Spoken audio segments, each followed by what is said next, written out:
After I filmed my review for the Powertec Levergym, I realized that I left out some information that's worth including. So if you missed part 1 of the Levergym review, check in the description for the link.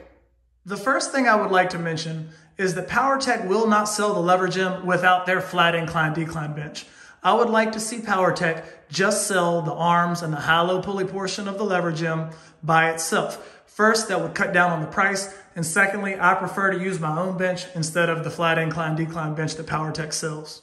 The next thing worth mentioning is that this machine comes with standard plate posts there and there. And I had to buy Olympic sleeve adapters to put on those. I would really like to see equipment manufacturers, especially for higher end equipment where the price tag is over $1,000, only sell equipment with Olympic plate holders.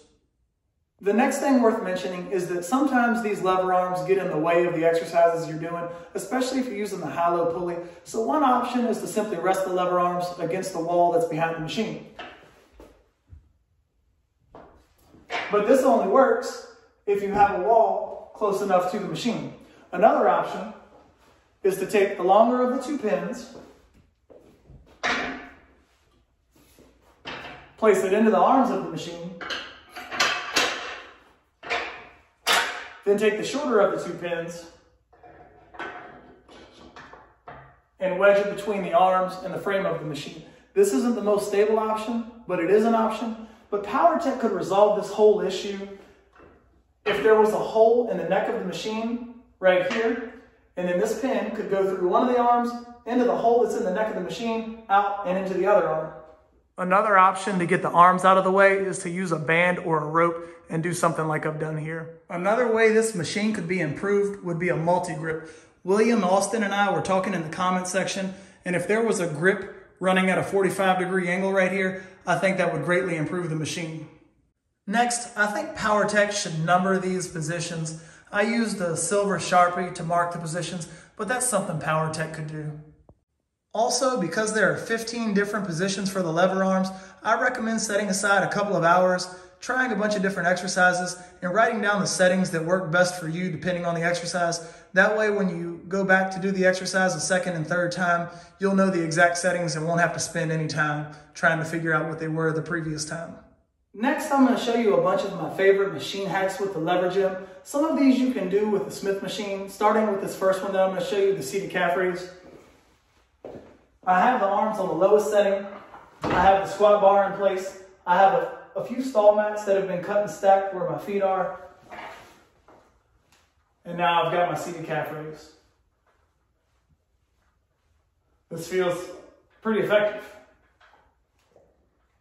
Next, the Levergym can be used to do glute bridges. Take out all the pins, put the squat bar in place. This could also be done on a Smith machine. You can do donkey calf raises with the Levergym. I have a couple of stall mats that have been stacked up. You could also use a 2x4. I have the squat bar on. If you don't have the Levergym, you can also do this exercise on a Smith machine.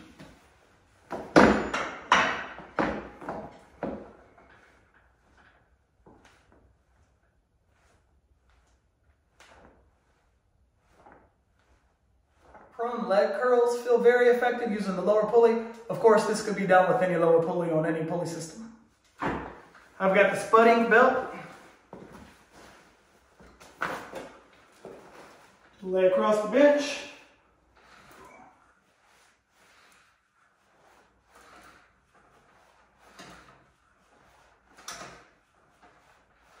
Next, you can do a glute ham raise using this machine. Place your heels under the roller pads. I have a yoga mat rolled up just to make the exercise more comfortable. And now I have a glute ham raise. You can do an exercise similar to a rack dead.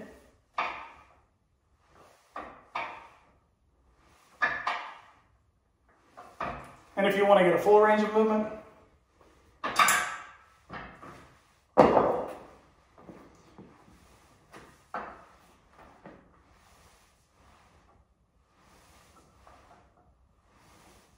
in my last review, I said that these hooks are pretty useless, and I still feel that way. But if you don't have a pull-up bar, you can make the most out of those hooks by putting any attachment you have up there.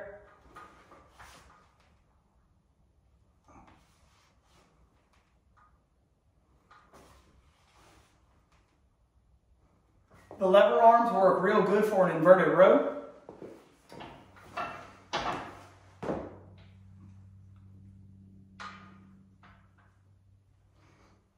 And you can superset that with a push-up.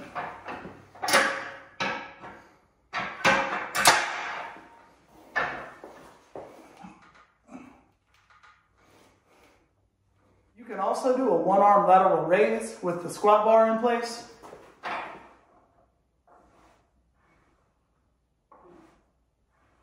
And I can't take full credit for this because I've seen Jeff Alberts do it on a Smith machine.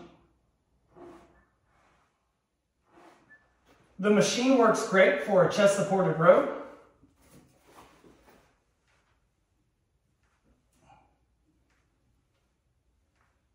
If you only got the Powertec Levergym for shrugs, it would almost be worth it. A lot of times I'll do a triple set. Shrugs with the weight behind me. Shrugs with the weight in front of me. And then one arm at a time.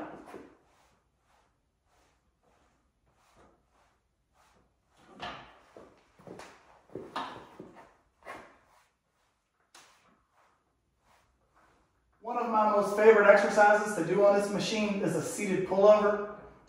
I feel that it's much more effective than a standing pullover simply because I can move more weight.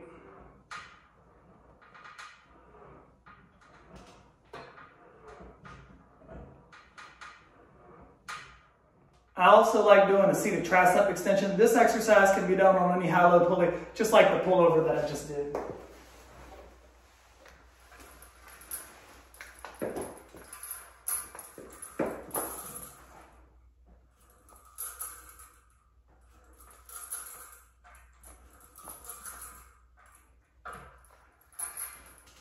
In my last review of the Levergym, I mentioned using the Angles 90 grips to get more exercises out of the machine. You can also use daisy chains to get more exercises out of the machine. These came from Amazon for like $12 or $13, and they're well worth it. Even if you don't use them for the Levergym, they can be used for a variety of other things. One of the limitations with most Levergyms and lever arms is that you can't move your hands towards the center line of your body, but with the daisy chains on some exercises you can.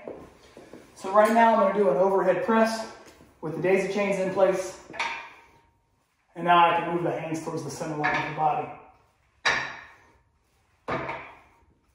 You can also do a standing chest press, which is a limitation with this machine without the daisy chains in place.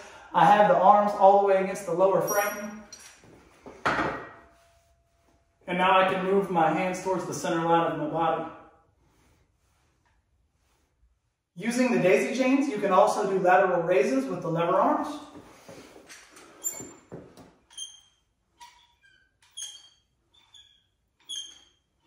And curls. Another good option with the daisy chains and using the lever arms is an overhead tricep extension.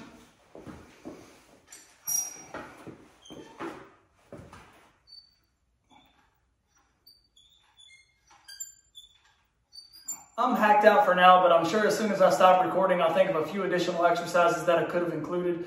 But for now, hopefully I've shown you a few exercises that you can adopt to your own training. And I hope you found this video helpful. If you did, please consider liking the video and subscribing to my channel. Thanks.